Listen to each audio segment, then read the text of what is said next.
my best bet is you just move to a new country, or you're going to be moving to a new country this month or next month. And these are the things that you need to know the moment you arrive in the new country. On today's video, I'll be talking about 5 things, or should I say things that you need to know that you have to do immediately you move to a new country.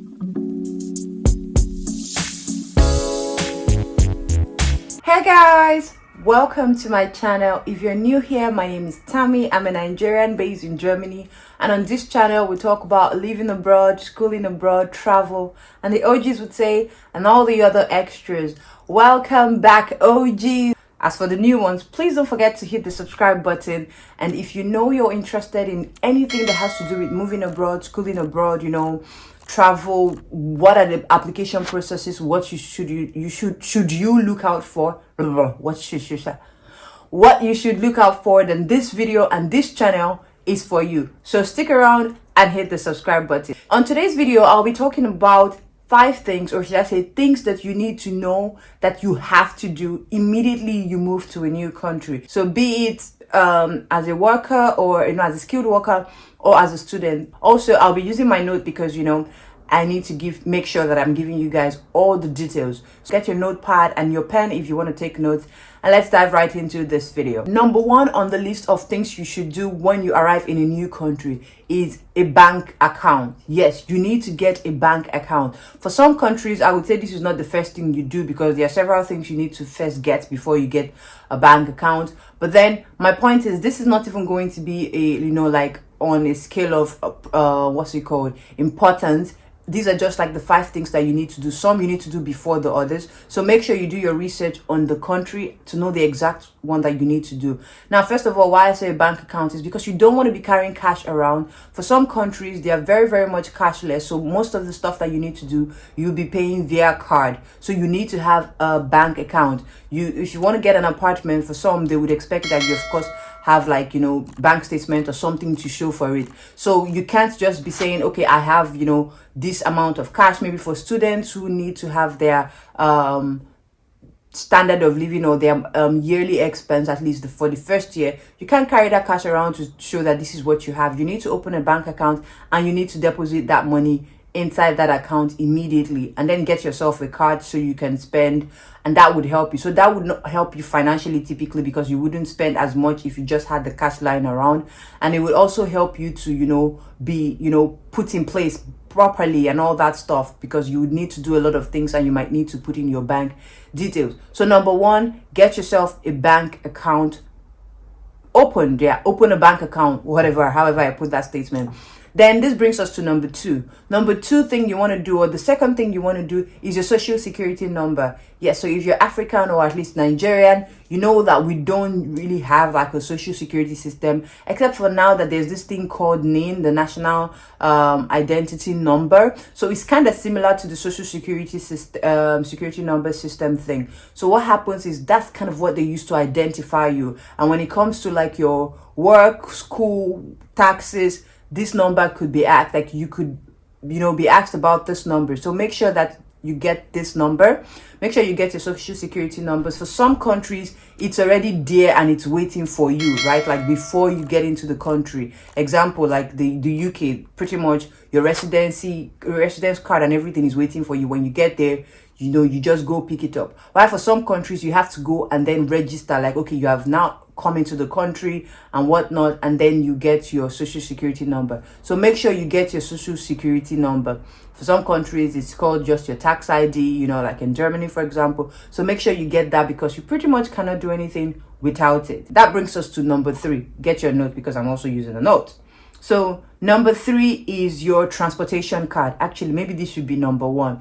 Now, transportation card, because you're in a new country, you don't really know how the transportation system works, and you of course don't want to spend money. You're not coming on vacation, you're coming to live there for a certain period of time, or you're going to live there for a certain period of time. You want to ensure that you have your transportation covered no matter where you are, because trust me, one of the rituals when you move to a new country is that you're going to get missing. It's a rule of thumb. You get missing even if it's once. So you want to ensure that you have your transportation card, so that no matter where you are somehow safe, in quotes, because you can, take any of the means of transportation. For some countries, your bus card is different from your train card. For some countries, you have everything in one. For example, in Germany, your train card is also the same as your bus card. So you just have one card that you can use to either take the bus or take the train or take the tram, and then you pay monthly. But for some countries like the UK, you have your bus card and you also have your train card. So these are separate cards. So what you need to know is you need to be able to get those cards. How much is it going to cost for you to pay per month to move around? First of all, secure that, even if it's just for the first month, so that you find your way and you're easily to like it's easy for you to move around before you like get settled in. So you want to make sure that you have your transportation card.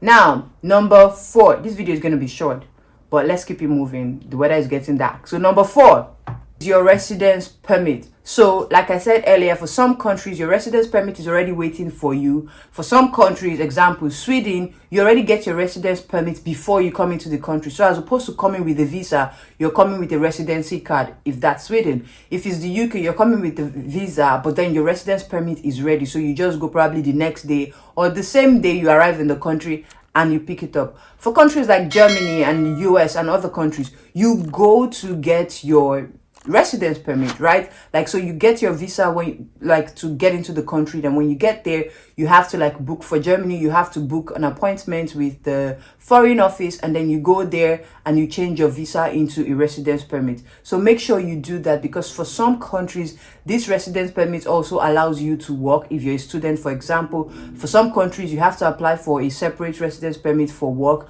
and your study visa for school, for studying. So you need to know what exactly you are doing, what the rules are. Number 5 is address registration. So this is not common with every country, right? But I'm going to use Germany as an example because I do live in Germany. So in Germany, it is illegal to live anywhere for more than 3 months without registering it.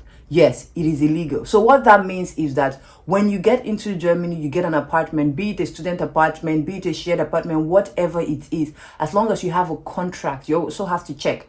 You need to have a contract that would enable you to do what they call an Anmeldung, which is a registration. So you want to like make sure you have that. Once you have your registration contract and all that, you want to go to the local office and you want to register that address. That's what you want to do, because trust me, if you don't do it, you're going to get yourself into trouble. So you need to register your address, because a lot of things require you to use that document, that address registration document, or Anmeldung, whatever it's called.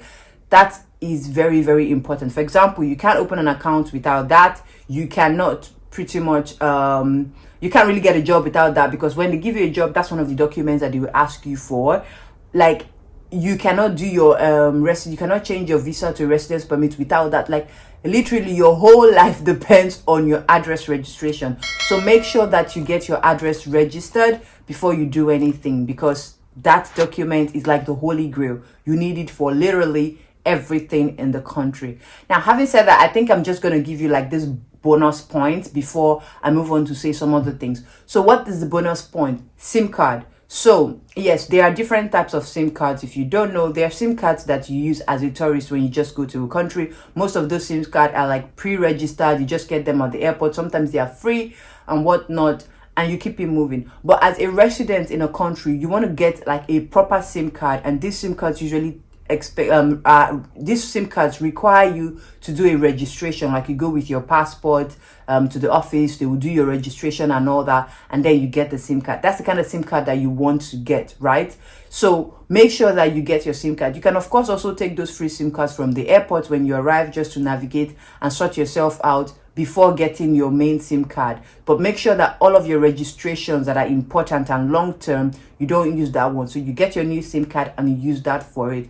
So I've been in this country for almost 4 years now, and I've been using the same SIM card that I got. So you, of course, when you're thinking long term, you want to make sure that you're going to have one SIM card that wouldn't, you don't have to change your number later, and you have to go through the whole process of having to change it on everything. Because trust me, almost everywhere you have to, or every form that you fill, you have to put your phone number. Now, these are the 5 things, of course, plus bonus, that you need to do or know once you arrive in a new country. My best bet is you just move to a new country, or you're going to be moving to a new country this month or next month, and these are the things that you need to know the moment you arrive in the new country.